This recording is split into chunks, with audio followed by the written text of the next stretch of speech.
Hey, everybody, we're here again today. We're joined actually with Lisa Patel, the amazing Lisa Patel.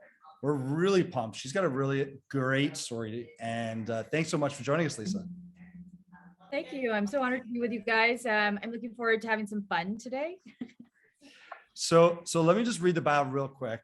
So a third generation entrepreneur, brand specialist, sales rep, creator of the Lisa Patel team and the ambitious goddess. Lisa Patel is leaving a legacy of community and business building across the GTA and beyond. Ooh, well, I really Welcome. You know what I'm missing?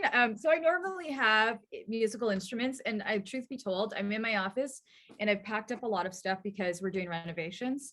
And so and I normally have a tambourine, but it's in my car. So I don't even have any, and we need some music. We need like some sound going on to really get this kicked off. But we'll just have to work on Jody to like give us some beats or something, you know. Well, and now I'm super curious. What kind of instruments do you keep in your office? So I have tambourines and stuff. I use it. I love energy. So it's like bringing in new energy. You have the clappers though. You always have clappers. I had clappers. I got rid of those and really focused on the tambourine. It's one of my favorites. Okay, so I find that intro is great, but it really leaves a lot of stuff out. Can you kind of talk to us about who you are and how you got to be where you are today? Sure. So I'm Lisa Patel, and the best way to put it is I'm a big humanitarian and community activist. And really, like, I just look at life as so precious, and that we're all here for three reasons, and that's to love, to serve, and to learn lessons from one another.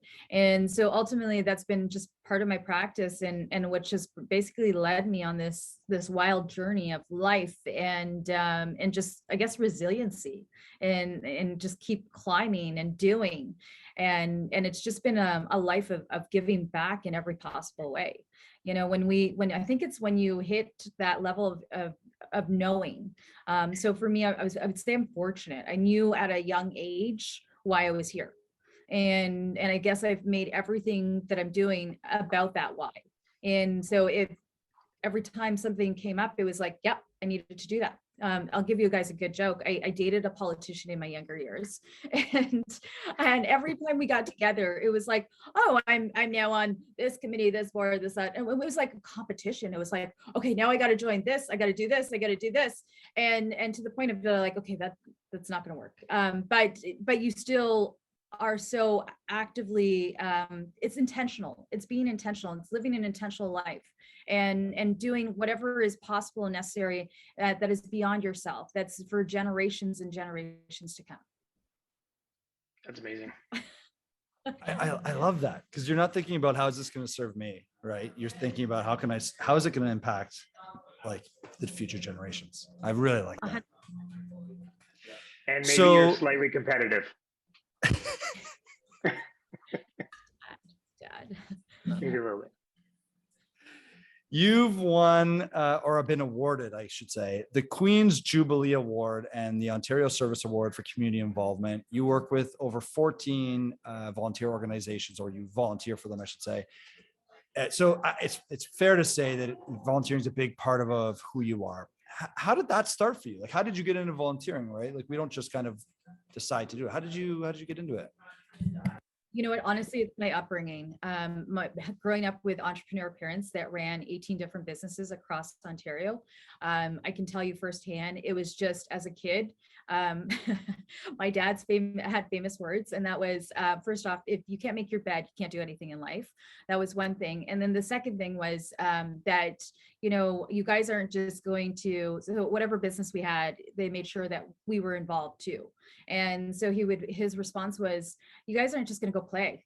I'm sorry, you're going to work. And so literally everything that they did also was involved in community, and it was giving back into community. Like, they helped so many immigrants come to this country. They helped people. They did things that were incredible for so many people.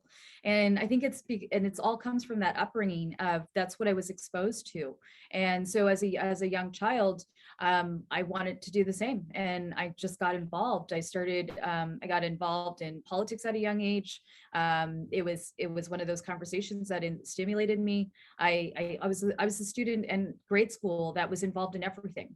You know, we had chess club, we had track and field, I was staying back to help teachers every night, or gymnastics. So it was just a constant. It was just obvious. It was always there. It was prevalent. And it's weird because it never left me, and it just continued to follow me in wherever direction that I went. So that goes back to community, but it also goes to the work ethic, right? I mean, it's one thing to volunteer somewhere, or maybe in 2 spots, but you don't volunteer in 1 or 2 places, and you don't strive to be average anywhere else.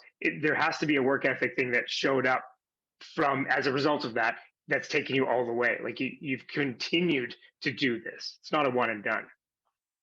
Yeah, and I would have to attribute it to my folks. I really do. I mean, it all comes back to my upbringing. I mean, think about it. When they owned hotels, motels, it was long days and nights, and weekends were still doing things for the community. So it was the same concept. So all of it, and then my grandfather was a businessman in England, and so I would say that how many grandchildren? So I met my grandfather probably twice, and he's up there.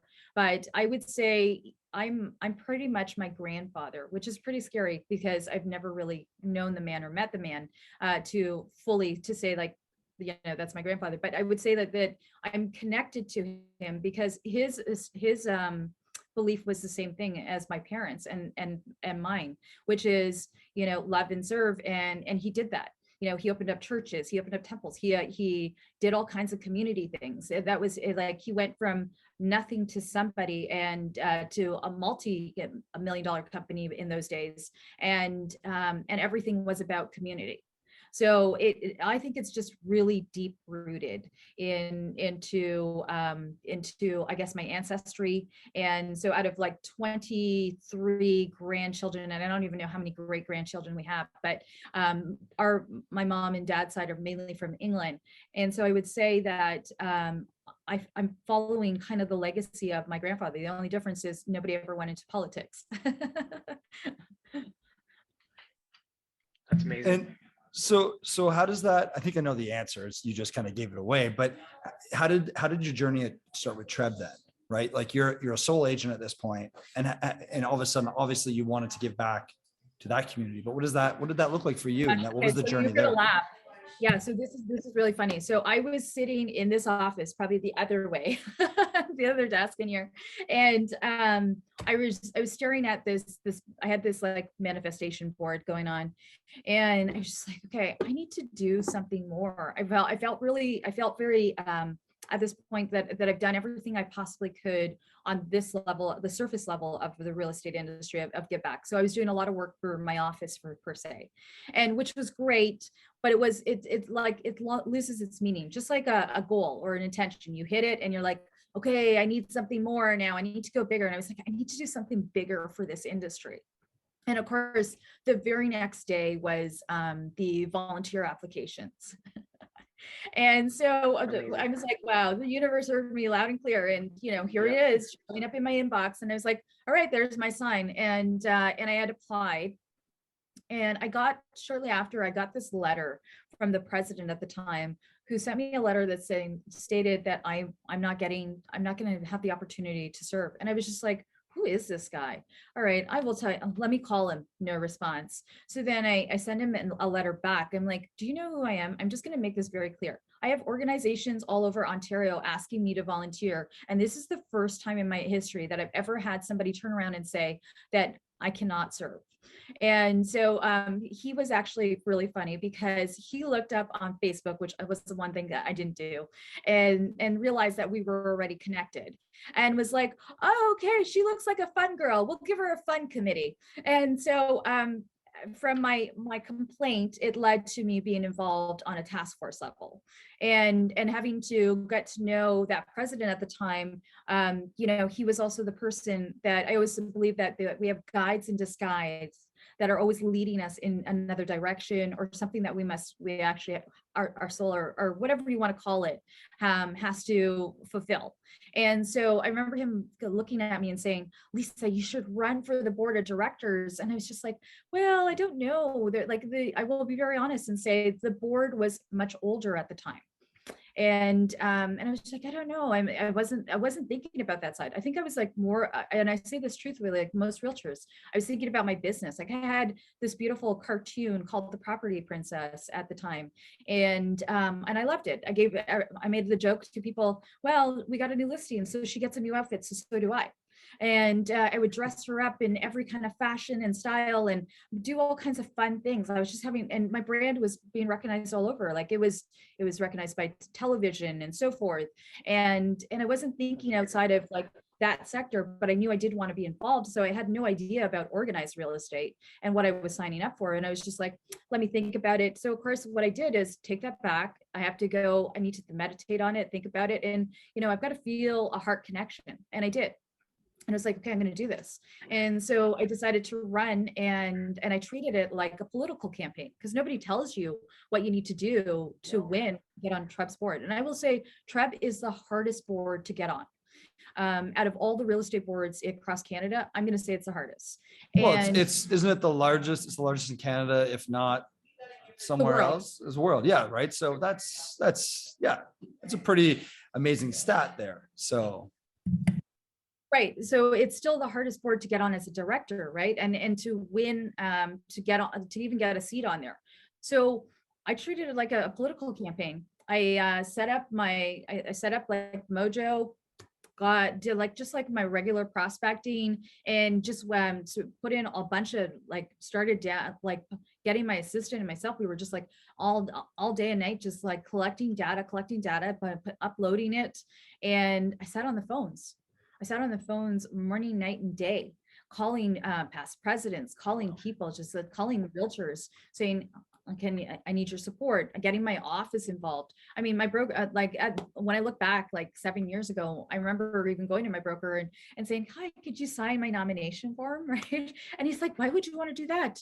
And I'm like, because I need to. And there was no other reason. I needed to do this. And he was like, but your business could be impacted. And I'm like, who cares? I got to do this.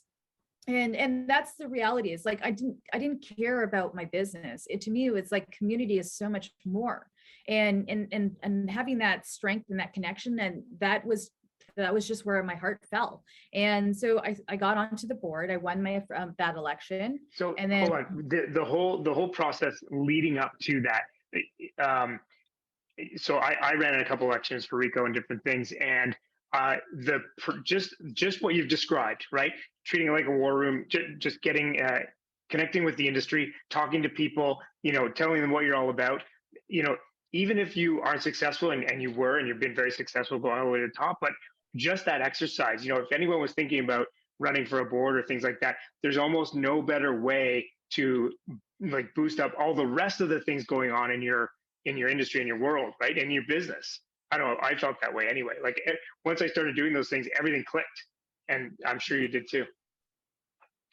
You said it. See, I don't even have to say it. He knows exactly what I'm saying.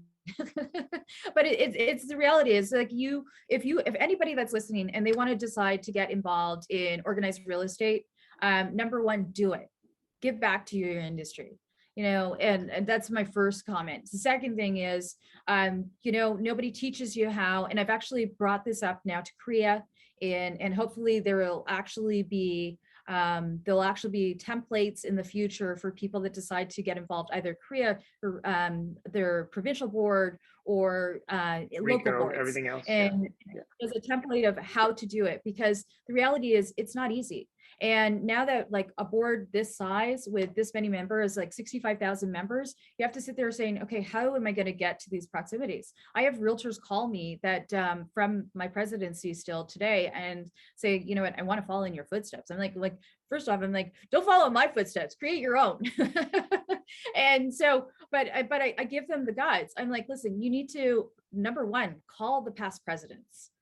yeah, it's a must do. Like somebody gave me that piece of advice. And then from there, it was like getting the membership directory. And it was like, all right, and you've got to spend the time in Britain. Like TREB's not going to give you that data, or any other association's not going to give you that data. You've got to go create it. And so if you don't do it in enough time, when those elections come up, you don't have enough time to focus on the data entry as well as making those calls. And it's sitting on the phones, just like your business. How hungry are you? How bad do you want it?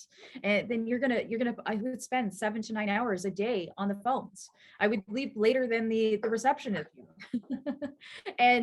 But it's what I wanted to do. So I knew that I was going to follow in it. And I remember having people call me, and I call it the good old political talk, right? Like in my face, it was yes, yes, yes. Behind my back, it was like no, and that was fine, because what they didn't know is energetically, I could feel what they were really feeling. And then there was people that were, of course, yes. And I will say this, coming from a big franchise like Royal LePage, for example, or you guys know Remax, all of those, it doesn't make a difference. It does, because you're able to connect with a lot more people. And if you're coming from a lot of independent franchises, then it's harder, because now you have a bigger reach to get to, and a bigger why that you got to sell to them. So there's that factor. I also say this, that it does help that I've spent a lot of my career in real estate conferencing around the world with realtors. So it's easier for them to say, oh, I love lease. Of course I'll support lease. So that does Royal make LePage, yeah. I spent a lot of time in Toronto at the Royal LePage national awards and things like that. And so there's a lot of networking there, a lot of good people for sure. And I mean, even bigger, right? Like, from coaching, like the Mike Ferry conferences, the Tom Ferry conferences, like traveling the world, going to conferences, the people that you meet are incredible. And they you never know when they play a role in your life at some point. So like I've said it already, I love realtors, and I love this industry. So if you're listening, go to conferences. They're worth it. You never know what it is that, like, the reason why we're connected. Like even today, I'm meeting you guys, and where this goes, who knows? I don't know. Maybe you'll be at Queen's Park with me one day, and we'll be doing a live show. It'll be pretty cool. So, okay, so we've got get involved in your brokerage and community, call presidents and other people who's out on the board, past presidents, past members. Was there any other secret sauce you can give to people? There's I would say the RICO election is this month. Yep. Hit up all the task force people, the people on task forces, committees, all of those things. Good. Those are important people. Reach out to them, get their advice, seek it, and don't make it about you, make it about them. And I'll give a joke. There was a past president who was like, well, Lisa Patel, what are you going to do for me? I'm running here. And I'm like, well, I can't help you. I don't know anyone there, but I do need your support and love in this process. So, it's great because you get to meet personalities as well. But make it about them. Just like in your business, you always make it about the consumer. Do the same thing. Make it about the realtor. Absolutely. So, then you get elected, and then you're on the board, and then you're the president, and watching, I've seen I've seen you in the media, I've seen you speaking at events, and you had this no bullshit, get it done attitude. What are some of the things that you're really proud of because it's hard, right? You have an organization that you care for only 1 year out of its 100-year history. Some projects you come in the middle, right? You didn't start them and you don't finish them. Some of them you start and you hand off to your successor to, grow and take life. And some of them are just like, this I got done. Tell us some of the wins that you were really excited about. And to be fair too, I think there's a big misconception from the agent's point of view, right? I'm sure that 60,000 agents in TREB don't all understand what your role is. Right. I think, when we sit there and we say, okay, the name just gets added on to the data that's posted out at the end of the month, right? We don't maybe understand the shit that you have to deal with behind the scenes, the stuff that you're actually dealing with. So anyways, I think that just deserved to be said. So well, I put a lead up to that because it was, get onto the board, then, you sit the 2 years, then you go back.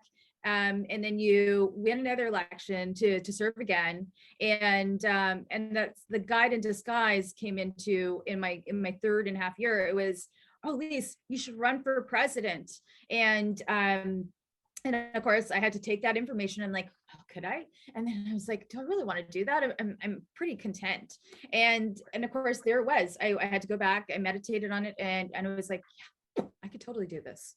And I will be very honest, I was very fearless about going in for president on my 3.5 year on the board. And I put everything into it. I put my heart and soul into it. And when I lost, it was hard because that was the third election loss in my life. 17 years ago, I ran into politics and I lost. And I made an incumbent get up and start door knocking, which she never did. I really gave her a good challenge. And then of course I went back out and said, you know what, I'm not done yet. I'm going to go after that seat again. And I gave a good challenge, except the second time around, we had a third person come in and it split the votes. And it was just, it was done. And so, when I lost that second race at actual politics in the public eye, when you have to lose and pick yourself up after losing to, 80,000, 90,000 people, takes a moment from you, right? You're hurt, number one. And number two, it's like, okay, this isn't the end of the world. The world's not ready for me yet. That's okay. I'm just going to go do other things. And then you go back out there and it was like the board of trade, sitting on there as a director. It was like, all right, I'm going to go back to land division. I'm going to sit on this. I'm going to go help here. And you just keep going and going and going. And you know what? I never said no to politics. I just never knew when or how it would come back into my life. And so of course, going into through the Trump elections, it was like, oh gosh, here we go again. Like I also sat on condo boards and everything else. And those were easy to get on. I'll be very honest. Like those were like, thanks universe. That's like an easy one finally. But getting on Trump's boards was just like the real politics. It was like, yes, there is people out there and you want it, they want it. And you have to put your game face on and be in that game, be in that, like, it's like a boxing match of being ready. And by the way, I've done that for 15 years too.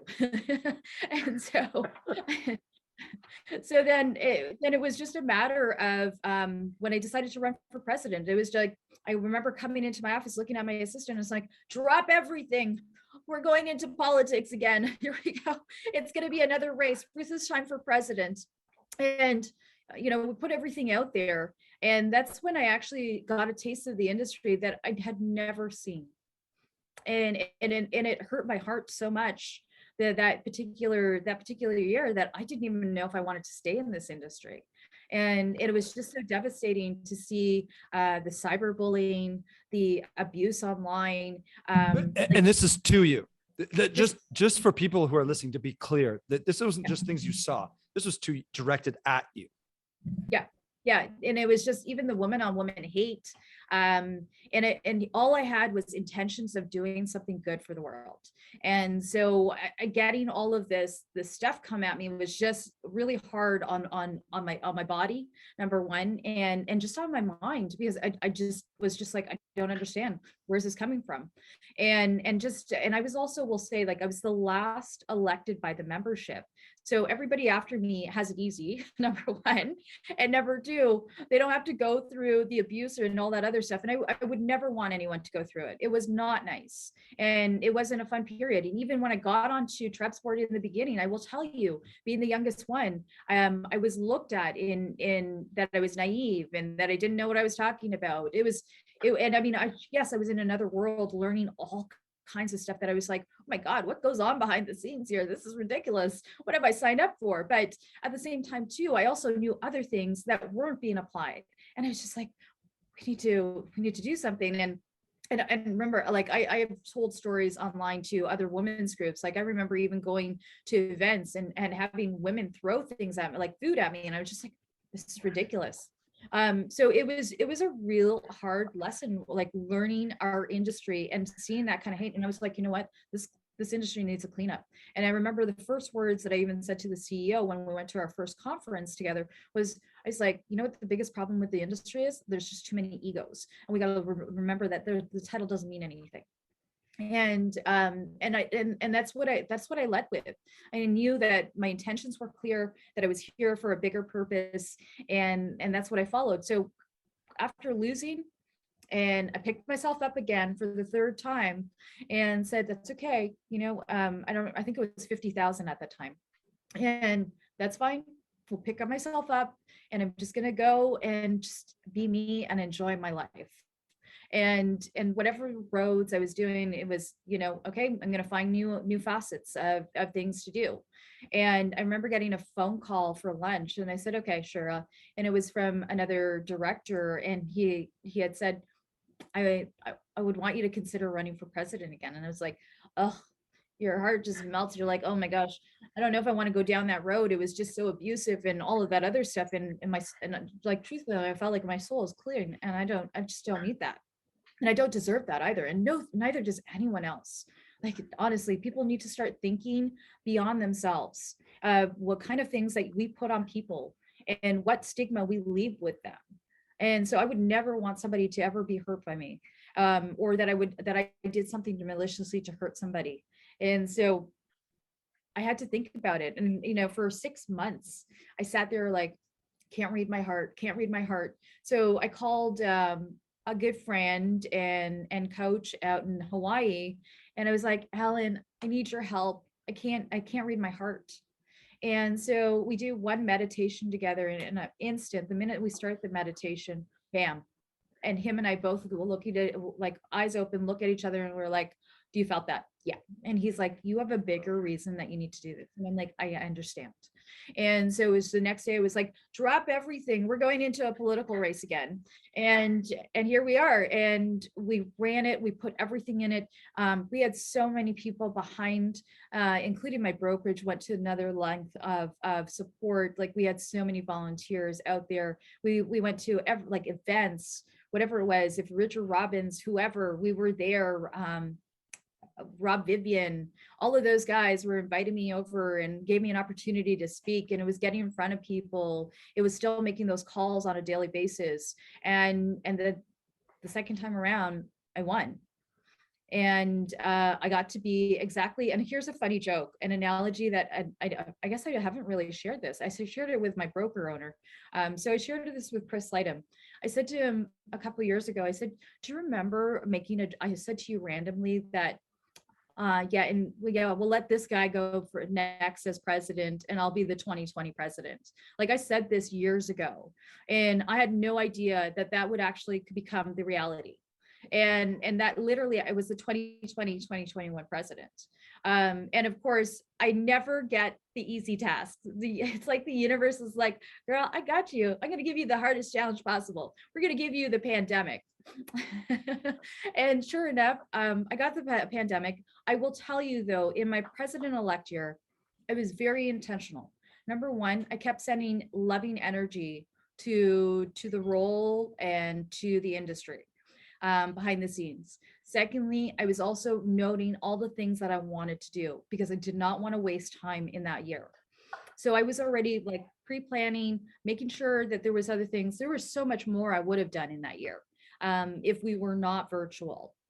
But I still think I had an incredible year, and I look back and yes, I'll always love and miss Treb, but it was a great stepping stone. It goes by so fast, doesn't it? I mean, one year you say, oh, a year, it's going to be, and I don't know, it just zips right by you. And so your team. Hold on, you're letting her off the hook. She never answered your question. Your question was, what are you the most proud of? What are you most? And I've heard this. I asked you before, and I know what your answer was then. But what are you most proud of? You know what?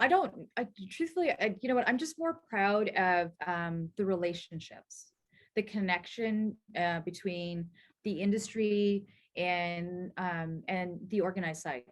I really, honestly, like I think I'm really more proud of the level of pride that is out there to being a realtor, number one, the level of pride to being a TREB member, number two. I think that and energy itself is infectious, and that the creation is there, and that so many more people want to now step into the same zones is phenomenal. So you say relationships. I know you're quite, worked really hard to work on the relationships between TREB and other boards, and to really clarify, what everyone's role is. We're all realtors. We're all agents. We're all trying to do the same thing. And does geography have to dictate that? Does your association or membership to one or the other all? I know you worked really hard on that. Is that what you meant by relationships? 100%. So I loved the fact that we connected across Canada to all boards and associations, the fact that we as an industry came together, which was never done. There's always like we would get those gathering points. Oh, it's the pre-AGM, whatever. We're all in one room. I know. And when we had the opportunity to go to the National Association of Realtors event, the conference in November. Oh, and we had like a bunch of Canadians there. There was no time to spend with just, like Ontario. It was like, what, I need to go see this person. I need to go work the room because I love all these guys and I haven't seen them in 2 years. So it's all about the relationship. It's the seeds that we create and allow, and it's built, it's keeping that relationship. So even today, like, even though I'm in my IPP, I still send out stuff to realtors all over Ontario and Canada, and I want to make sure that relation is solid no matter what. So even whatever roads we all take, I still want to be, life is too short, and I don't want to be like, oh my gosh, I wasn't there for that person. I want to make sure that I've stayed connected to that person. I always believe that wherever you go in life, you never forget where you came from, right? Absolutely. So, so I was trying to get back to, though, more than once, just in our talk, you said, I come back to my team with this idea, and we're going to take a total left turn, and we're going to do this now. And, like, everybody get on board and do, change management. You're just like, let's do this. And, this is it. Now let's go. That's it. That's your style. That's good.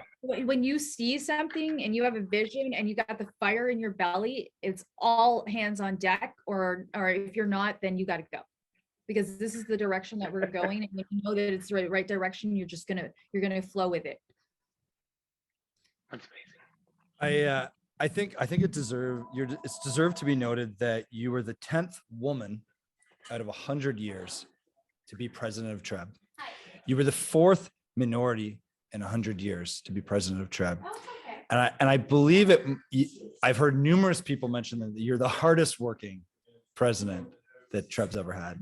It's gonna make me tear up right now. But but that's a big deal, right? And I know you like you said at the beginning, it's not for you, it's for the future generations, right? And but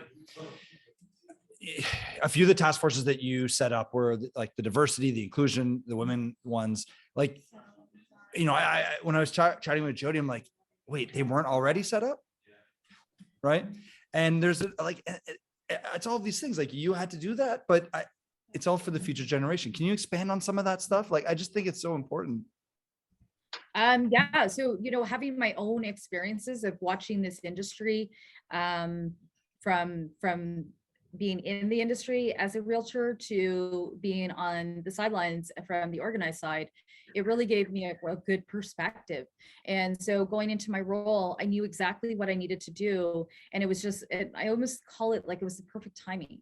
I know a lot of past presidents and like the CEO and everybody else will say, there's nobody else that could have led through the pandemic, right? And still understands that the social dynamics played such a vital role in our world getting through the last 2 years. And so it was taking it up to another level to get everybody's attention, number one. but also making them feel a part of it. And I think I've like totally lost clue of where we were going, but oh yes, so the committees, the, the committees. It was needed. You know, like we can't be the only industry that doesn't recognize the reality beyond us. And I will also add, I was also the second woman of color out of the 10th women. So I knew that there was already challenges. You know, like when we look at TREB membership, 43% represent women. Across the country, we are now 50% women. And I'm not just saying that it's only women. I'm talking about everything. The fact that we didn't have any data on this, but we own data.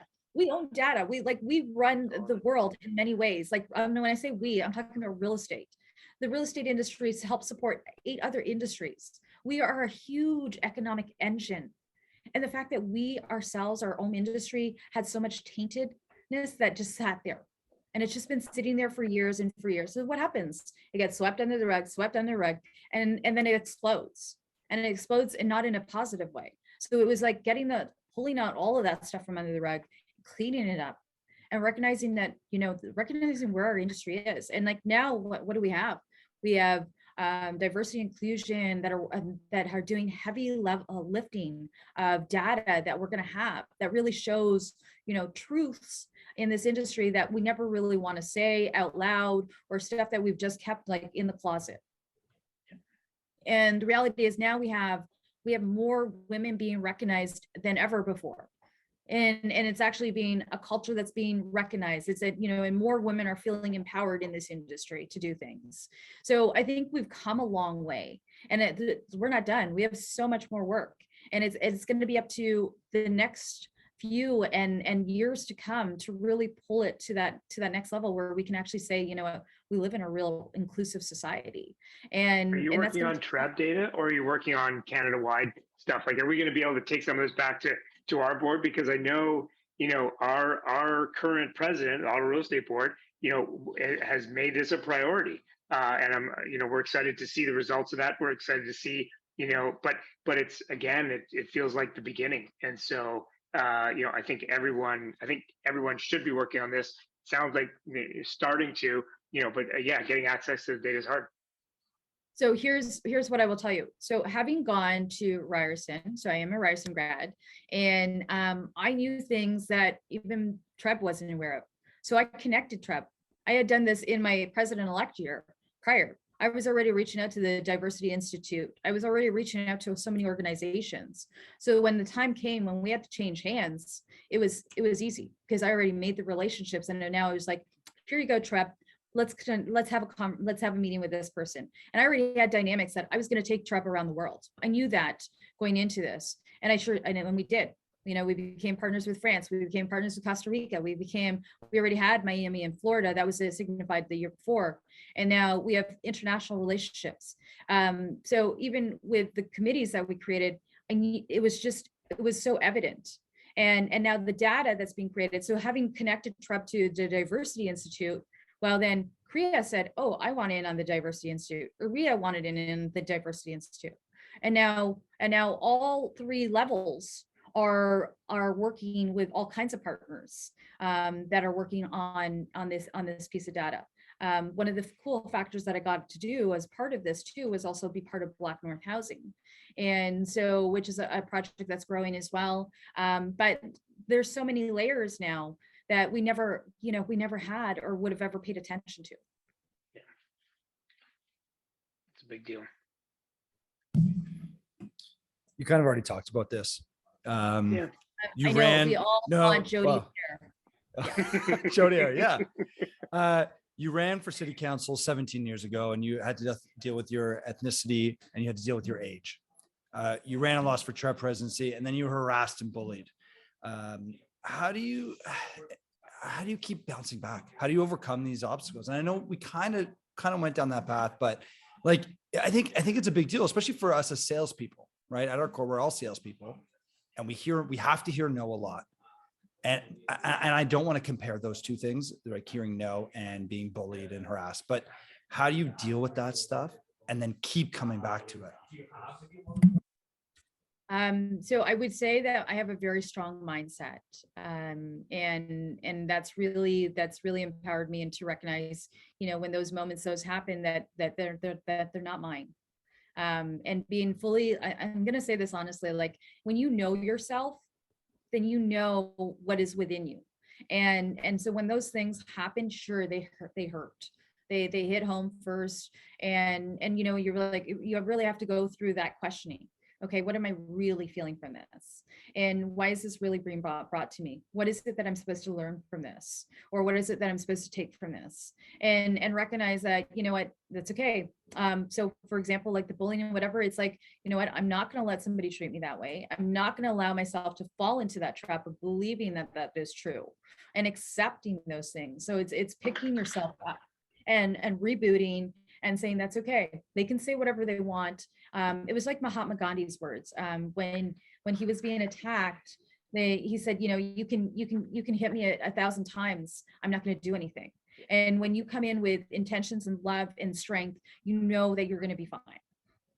And that's really what like pushes you to that next level. But when it comes to like the things of like losing, I have to believe that, timing in life is everything.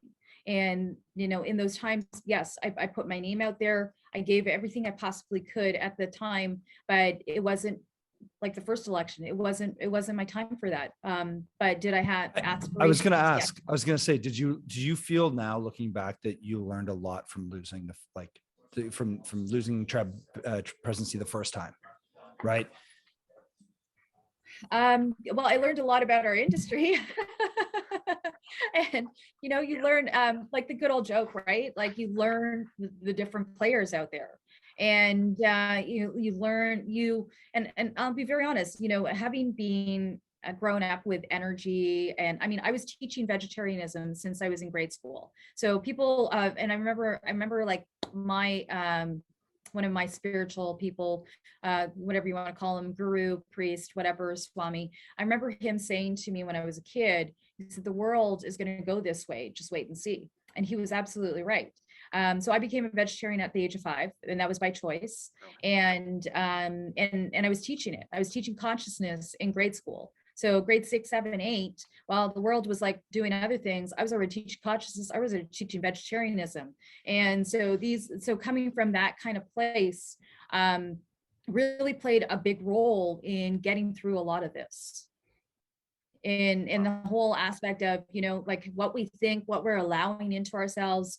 And sure, they were hard lessons that I had to go through, but I think it's much more rewarding looking back at, I gave my nephew. So I have 3 little nephews, 8, 6, and 2. So the 6-year-old, I haven't seen him in a while. And when I saw him, he wouldn't talk. He was like wearing his mask and like, all right, little dude, what's going on?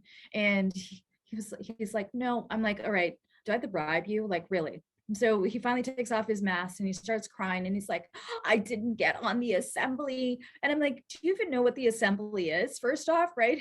And he's still not laughing. And so he's only upset because his brother got on the assembly and he didn't.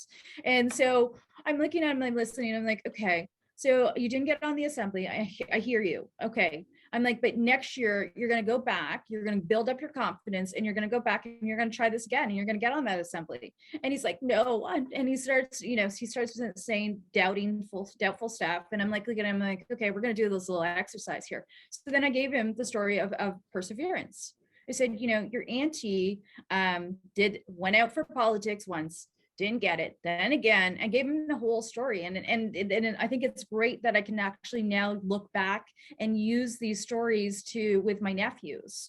And then the next day I called him on his way to school and I was like, you know what, can I speak to Nate? And I'm like, Nate, I want you to repeat this after me. So I did it for a couple of days so that he engraves this seed too, is I want you to repeat after me, I'm a winner. I want you to say it again. I can't hear you. And you hear this like mumbling, I am a winner. I'm like, no, I want you to say it louder. And, so he's in the car with his mom. I'm like, yeah, louder. And so until he like works up is, what, it's those impressions that we leave with kids. I want him to always feel that he can be confident about his choices or whatever he does. And so I think it's great now that I get to pass it on to even the youngest generations at this time. That's fun. You mentioned earlier there was this conversation you guys when you were on the board of directors, you were given a phone call and said, "Hey, you should run for president." And I've heard you explain this in the past where you actually said, "Nah, you know what? I'm pretty comfortable here." Right. And I'm sure you've had a lot of those moments where you're like, you know what? I'm comfortable as an agent. Do I really want to put myself out there and run for president or run for the board? Oh, I'm really comfortable as being past president. Do I really need to run for politics? You know, I'm really comfortable. And I'm sure you have that voice. We all have that voice, right? That thing that kind of drags us down and everything. How do you push that voice aside? How do you get past that? It's really my morning practice. So I'm very disciplined with my morning routine. And in fact, my morning routine, it's like the minute that I wake up, it's like a morning world. And then I go into my meditation, I go into journaling. I do a set of affirmations, sometimes a little bit of tapping. So my morning routine is the key to my life, really. So I do all my gratitudes, all of those things that really empower my day. They really, that whole mindset really makes a big difference. And that's just been with me for years. And you're a big energy person. I think that's like very safe to say. If anyone was to talk about anything, the word energy would probably be in the top 5 things, right? It's of important things to you. Can you expand on that? Yeah. So like even this space right now that we have with the 3 of us, right? We've got all this kind of beautiful energy that we're sharing with one another. And, but it's sending love to it beforehand. So everything we do is so intentional. So we are, beings that are all forms of energy, and it's setting the right tone and having, like I said, growing up with all of this stuff, it just became so prevalent. I remember as a child not understanding, why am I learning all these things? And then years later, understanding why I'm doing and why I'm learning it, and how I get to share it with others, and how I get to teach other people using it. And actually, children are the best to watch in their development. So from age 0 to 7 we're all giving different gifts in life. And it's just understanding and knowing what those gifts are and how to use those gifts. And when you can watch a child develop their gifts from the time that they were born to up to 7 are the most prevalent stages. But I love energy. And I look at, like, you walk into a room, the first thing you do before you walk into that room is you send loving energy to it. And same with walking into a Zoom, you send loving energy to it. And to, like, even driving, being on the road, I always like, before I get into the car, the first thing I do is like send love to everybody that's on the road. That's our human spirit. I call it the realtor spirit, but it's the human spirit. Does that work? Does that make the traffic go away and all the accidents I need to try that. Hopes of it, right? Hopes of it. You send love to whenever you see those scenes. You're like, your heart goes out to them and hope that they're safe. But to me, the traffic thing, as an example, isn't about the actual traffic. It's about you. It's about yourself, right? So I hate traffic, and I live in Ottawa. Like, I realized, talking to someone from Toronto about traffic, it's like a whole nother planet, but I hate it. But me having this type of a thought process isn't about changing the traffic. It's about me changing my mindset and saying, okay, I'm fine. I'm good. I'm where I need to be. And that's all that matters, right? Knowing that you're going to get there safely, but sending love to not only yourself, but to everybody else that's out there, that they get to wherever they need to be to safely. So if you've ever been on a phone call, with Matt and he's driving, if the phone call is longer than 5 minutes, he's honked his horn at least twice. So why don't you help us understand how to reset the energy? I think, we'll get into the depth of the energy, but how, like, in your day, is it yoga? Is it your routine? Do you have like cues? How do you, because everyone has that moment where you're like, shit, this sucks. Okay. How do you get over that? And that's exactly it, is being able to identify it at that time and saying, okay, you know what, if I stay here, I'm going to create more of this. So I'm not going to stay here. So how can I relook at this? How do I redefine this in a way that makes sense? And believe me, like even right now, running in politics, like this nomination, I was the underdog. I'm going to be very honest with you. Like, honestly, somebody up there loves me because I was the underdog in my nomination in recent, and there was moments where like, oh my God, I have a good life. Why am I doing this? And our moments of like, this is insane. And because running provincially or federally is a whole other ball game than running municipally. And so this was a learning curve, but not only a learning curve, everything that you're talking about, there were so many more of those moments. And I would catch myself. And there was moments that I just allowed it because I was just like, you know what, I'm flustered at this point. I have no idea what's going on, and I'm just going to accept it because I allowed myself to accept it. But there was there was other times where I just recognized and said, okay, yeah, I need to clear this because I don't want this coming in. And that's recognizing the energies that you were allowing, and the energies of our thoughts are creating all of those things. So it's being more conscious, right? Just like being on the roadways, now next thing we know, we're going to get a call from Matt tomorrow, and he's going to be like, I was about to like honk this guy. Instead, I was like, I sent him some love and I sent him some pink energy, and he was like just floating. I'll send you an update in a month. Okay, let's Matt feels like he's under the spotlight right now. We have to change the page. We have to turn the page here.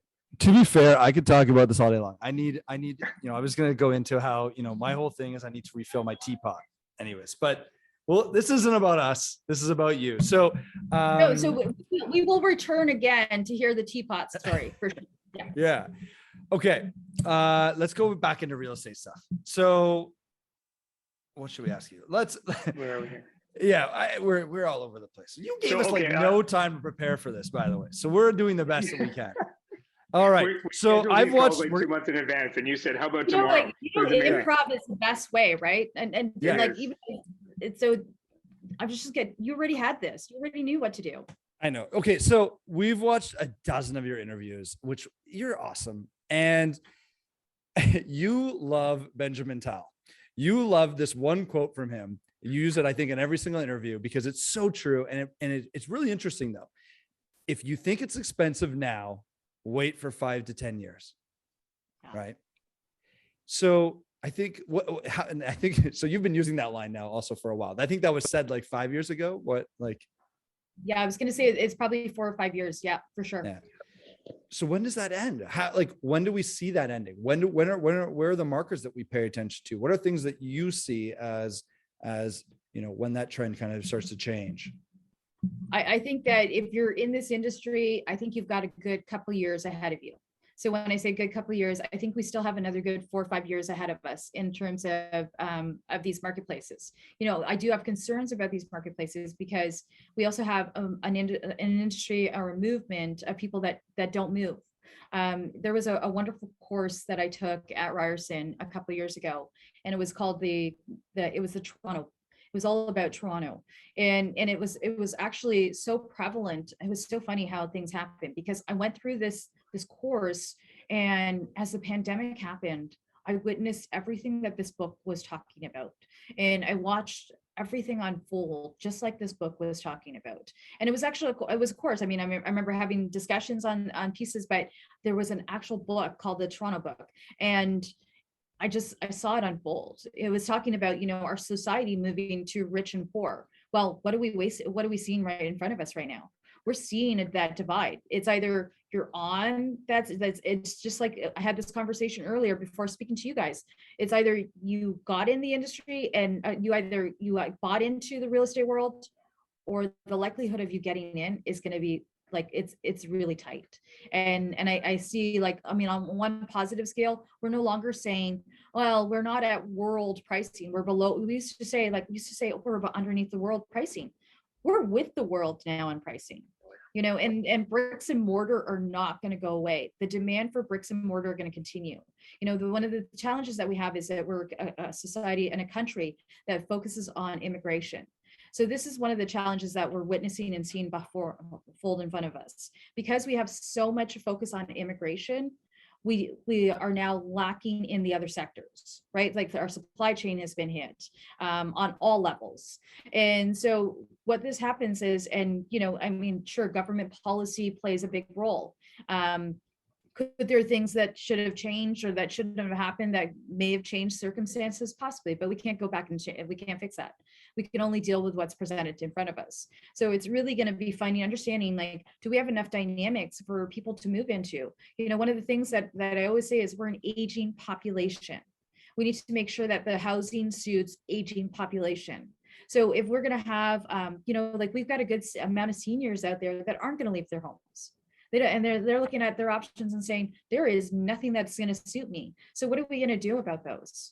And if we've got this, or even spending like 10 grand a month on, homes, like on assisted living, right? That's insane.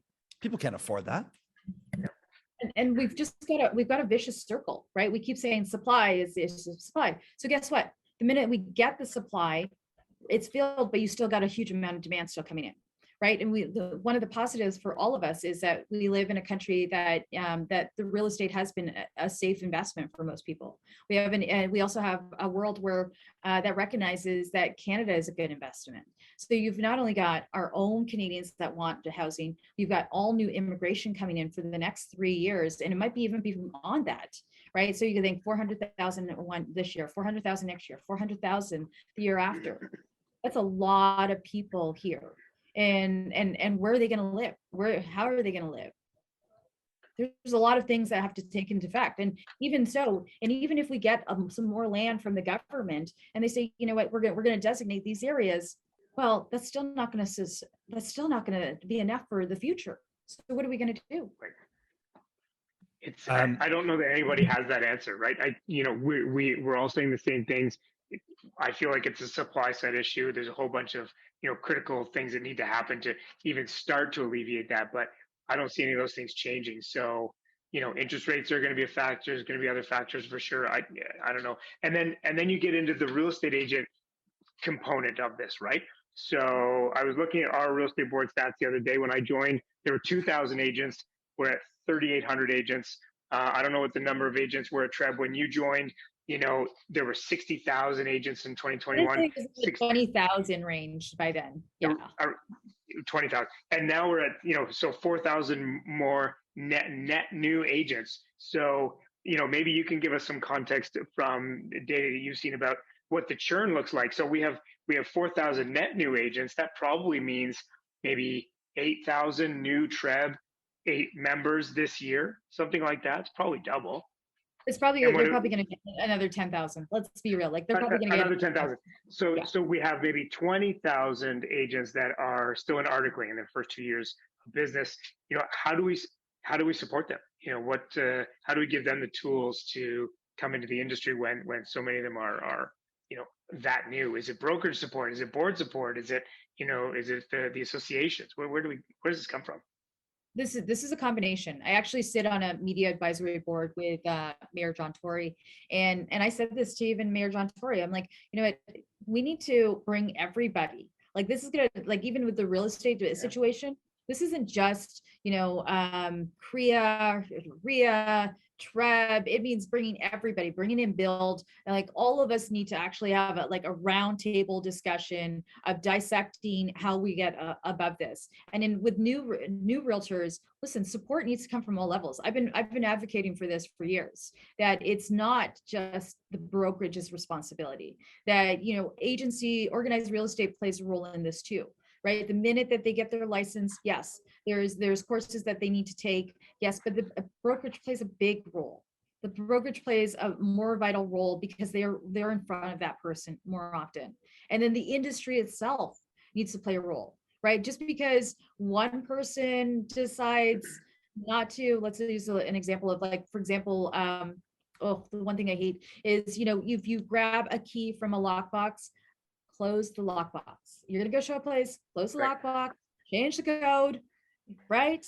And then come back and put that key. Don't just leave the lockbox open forever and exposed. Like, reality. Like if one person doesn't do it, then everybody else feels like it's like that whole bad apple thing. It's just Sure. like a Yep. stigma. So then somebody else is going to do it and think it's okay. No, we have to actually speak up and call out when these things happen, because otherwise we're never going to change bad habits. So it's also setting a precedent of we keep saying we want to be recognized as professionals. We want to be that we are a professional institution and organization. So then we have to set the bar and say, like, this is standard. You do it.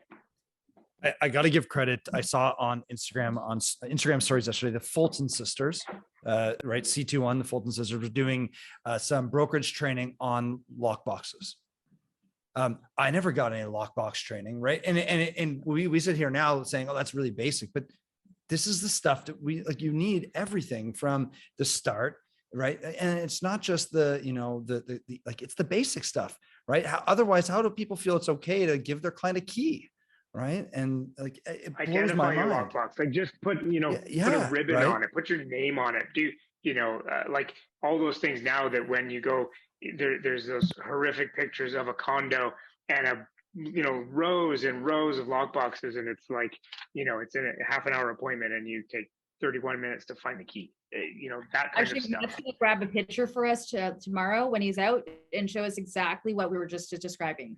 But it's true. It's the reality, right? It's like, if we don't set the precedent, how are other people that new coming into this industry supposed to know? And so, yes, one positive thing is education. Has it gotten better, right? That's going to be the bigger question. Has the education gotten better from switching over to Humber now, for example, and has it played a big role in shaping people? And then when they come into their brokerages, is the education component there, right? I mean, when people ask you guys that question, I'm thinking about a brokerage. I always say, listen, you got to make sure that you get all the support that you need, that you feel that you need, and it's got to feel like home to you. Definitely. So you mentioned COVID. What did COVID teach you? What did you, when COVID's happened? I'd say we're essentially almost out of it now. What is it? What if you walked away? Yeah. This is. I hope this is real wood. I'm gonna knock on it. What is it? What has it taught you? Like, what have you walked away being like? Okay, I learned this. I would say, when I look back, it's it's really, I feel like in many ways that I was called upon as a leader to get people through COVID. And I mean, I would have to do extra energy work myself before I actually went into the world and delivered. So when I look back, the one thing that I can say is that we've come together as a society to recognize that human connection is more important than ever before, and that humanity it plays a stronger and prevalent role than much more before. So I think that the fact that health and vitality and human kindness have played such a strong role through the pandemic and where we are today, and hopefully our world becomes much more kinder. Absolutely. So that takes me all the way though, like COVID was something that we never would have considered, and on anybody's risk plan, on anybody's business plan, that wasn't the risk. What are some of the big challenges that the industry is going to run into in the next 5-10 years? Like, what are the really big things that we should watch out for or think about?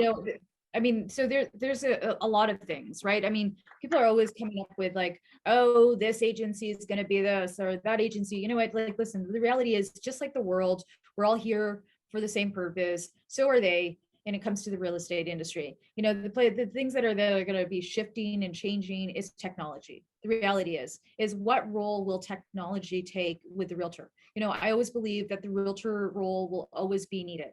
And the question mark is, how much of our world is going to become more user friendly in the next couple of years? And what does that look like? So maybe the amount of tasks that we have will be eliminated in some ways. I mean, even look at like Treb's got a dynamic new system that's going to come out, and that it's going to be everything on one platform available. And that's what we need. Truthfully, that's what we need. We want more tools that are user friendly. We want more things. Systems are going to play a big role in our world. And the data question now For me, it's completely answered. I have a client that I'm working with now, Yeah. and we've kind of offered on a bunch of stuff because it's really hard right now in Ottawa. And when we see the price, they say, I was over on Redfin or I was on another site. I saw the data, and we have this conversation that's enlightened. I send them a whole bunch of stuff, and then they go and answer some of their own questions because they're super smart, great people, and that conversation is better. They still want to work with me because we're interpreting the data. We're helping them find, the gaps. We're letting them know what sometimes when it doesn't make any sense, what happens. So the technology, like, I think our job is going to continue, but pieces of it aren't going to be just solely up to us. And if we don't grow with that, I think that's a risk for sure. Well, and you also have to keep in mind, like, now everybody wants a piece of the real estate pie, right? Like, think about it. The government wants a piece of the real estate pie. Tech companies want the real estate pie. Google wants the real estate pie, right? Everybody wants our industry, right? Facebook, Because sure, everybody. Yeah. So the question mark is going to be, what is that going to look like? And I know that people have other perceived notions of what it will look like. I think that's the bigger sector of what we have to watch is, what players are coming into our industry, and what is that going to mean for all of us? If Google comes in, that's a whole other ballgame, right? But if we know that tech companies are already starting to come in, we've already seen it.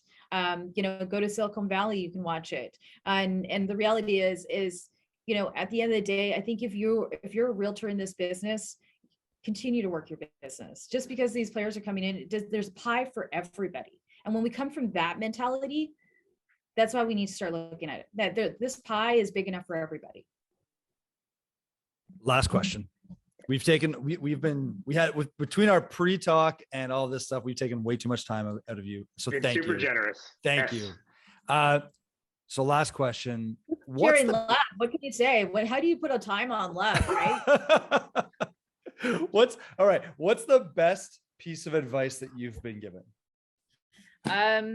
Piece of advice. Oof, there's so many pieces. Just where to start? If I can quote my favorite CEO, I'm just kidding. I was gonna say John D. Michel's famous line, "It must be evidence-based." No, so that's one.